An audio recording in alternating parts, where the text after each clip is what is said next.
Hello, my name is Aditya Singh and I am the director of CLAT Essentials Kolkata.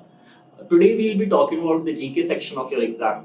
As I have seen in the past few years, the GK section is the section which troubles the aspirants the most. But I believe that the GK section is the section wherein you can secure the most number of marks because GK does not require any sort of an aptitude. It only requires your hard work. So today we will be discussing about how to make your GK notes because as you must be aware, CLAT now is a passage based exam and every question they ask is in the form of a passage. So even if they are asking you about a certain topic in GK, it will be in the form of a passage, so it will have interconnected questions. So you need to prepare your notes thoroughly as well as in a concise manner. So we'll be talking about that. I did my research. After my research, I thought that the best topic to start making the notes on would be the Sudan conflict, which is happening in Sudan presently. It started in April in 2023. So I'll tell you the entire structurization as to how you can make your notes. Okay. So when you are starting to make your notes, let's take the Sudan conflict for example. So firstly, you need to know about the background of the conflict, why it is happening, what are the reasons why it is happening. So I'll give you a brief history of Sudan first. Okay. So Sudan had gained independence in 1956 and since then it has had 15 military coups. So Sudan has hardly had any form of democratic government over the period of time. There have been very few durations of time where there has been a democratic government in Sudan. Mostly it has been ruled by the military. Next, the second thing about this is there had been a major problem which had come up in Sudan, which had happened in 2003. There is a region in eastern Sudan, it is known as Darfur. So, in this Darfur region, a mass killing of minorities of that region had happened. The minorities, namely, they were Fur or the Masalits, as well as the local Darfur people, and they suffered at the hands of the military. Approximately 80,000 to 4 lakh people got killed in this genocide, and this genocide was given the name of this killings was known as genocide. It was called genocide by George Bush, who was the US president, and he gave this categorization in the year 2007. So this is about the brief history of the conflict, why it is happening, what are the civil problems in Sudan. Apart from that, the International Criminal Court also, it had accused a plethora of people who were responsible for this genocide, and the most important group or the people who were responsible for this genocide, they were termed as the Janjaweed people. Okay, they were known as the Janjaweed militias, who were basically Arab militias who were from camel trading tribes in Sudan, and they had formed their own military and they were causing atrocities across Sudan. And slowly they started gaining prominence in Sudan too. Now you can compare this, you can draw an analogy between this Janjaweed militias and the Mujahideens in Afghanistan also. Because the Mujahideen in Afghanistan, they were also first favored by the government. First, they were given arms and they were promoted, and that is after which they became powerful and they became the Taliban eventually. So, similarly, the Janjaweed militia is the group which will later become something which I'll talk about in the end part of this discussion. Okay, next, I'll tell you what the Janjaweed militia is. So the Janjaweed militia started in the 1980s. Like I told you, it is a group of Arab militias who were mainly from camel trading tribes, and they were given arms and ammunitions. And the main reason it was done was because near Sudan there is this country which is known as Chad, and Chad was a war-torn country. So they were trying to conquer Chad and take away their resources also, which is why they gave arms and ammunitions to this militia, and they tried to create unrest in the neighboring country. Okay, next. Like I told you, it has been termed as a genocide by the US President George Bush in 2007. Okay, and the formalized version of this militia, like I told you, like the Mujahideen, it became the Taliban. Similarly, this Janjaweed militia, it eventually became the RSF, which is known as the Rapid Support Force, which is one of the parties which is fighting in the Sudan conflict presently. So you can understand when usually what is happening, people think that the civil wars which are happening inside the country, they are a result of something extreme or they are a result of something which cannot be understood. But as I draw an analogy over here, you can clearly understand in Afghanistan also, even in Sudan, it was state sponsored initially, after which they overpowered the state. So that is what is happening. So if you are giving rise to evil, it is essentially causing evil in the future. That's what's happening. Okay, next. Now the third question is that after has there been any sort of democracy in Sudan? So I'll tell you, there was a president of Sudan. He was the seventh president of Sudan. He ruled Sudan for a long period of time, almost 30 years.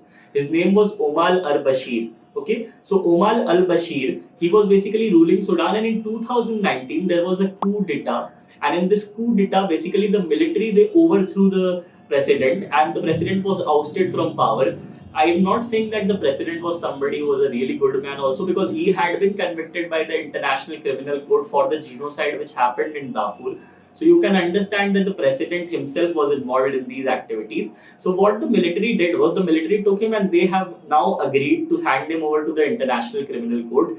And this is the first ever case in the history of the world that a sitting head, as in the person who is heading a government, he has been convicted by the International Criminal Court. So that is a very important piece of information for your CLAT exam. Okay, next.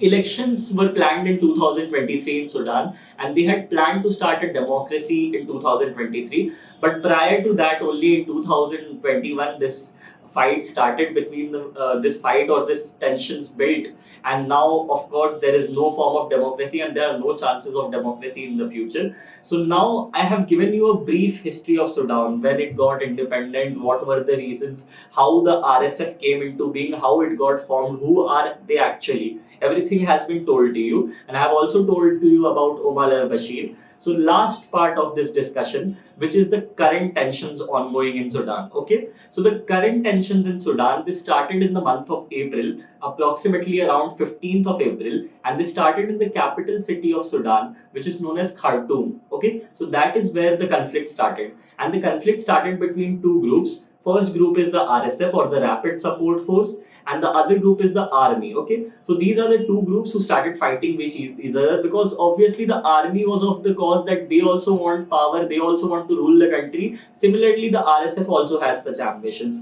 So this is why this conflict arises. Always these conflicts usually arise when there is a fight for power. So that is what happened in this case also. Now it's very important for you to know the name of those two people who are heading these fractions. Okay, so the first person who is heading this fraction, his name is Mohammed Hamdan Dagalo. He is the head of the RSF.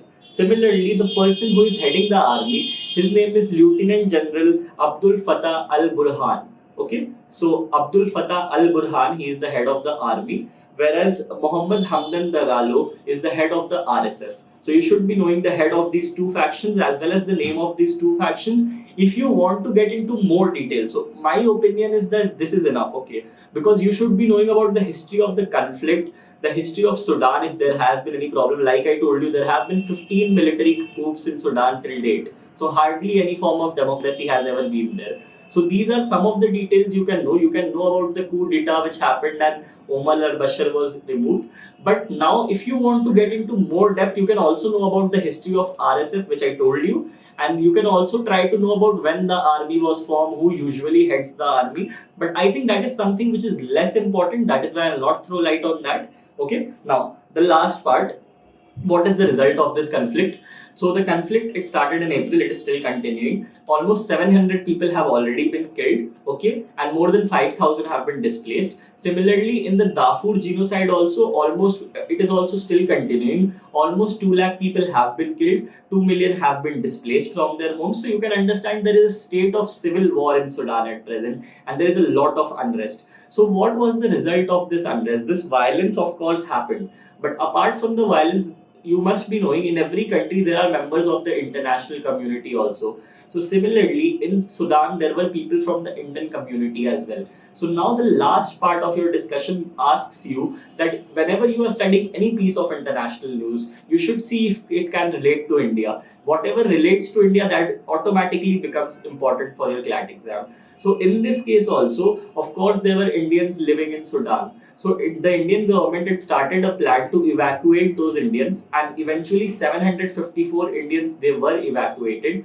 And this plan or this operation of evacuation, it was known as Operation Kaveri. So this is something important. So what have we learned in this structurization in this short video? What we have tried to learn is, whenever you are studying an event, suppose this is a political war event, okay, similar to Ukraine, Russia, or the Afghanistan crisis also. So whenever you are studying these events, 5 things are very important. Start with the background of the event, why it is happening, because no event happens without a reason. Okay.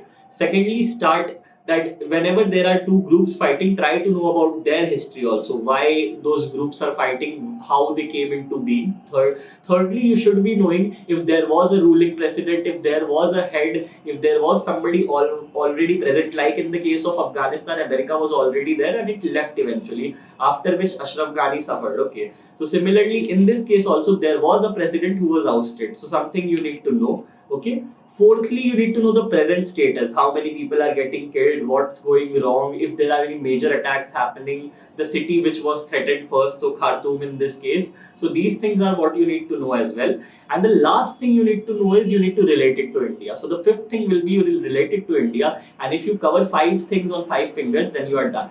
So this is all I needed to tell you about your GK preparation. We'll be trying to do the newspaper analysis every day from tomorrow or next week onwards. So no worries, we'll give you all the important topics. If you need any other help, if you want to know more about the CLAT exam, you can visit our websites, which is www.clatessentials.com, or you can find us on Instagram as well. If you write CLAT Essentials hash, you'll find us on Instagram. Rest of the things I'll put it in the description. Thank you guys. We'll meet again in the next video. Signing off. Bye.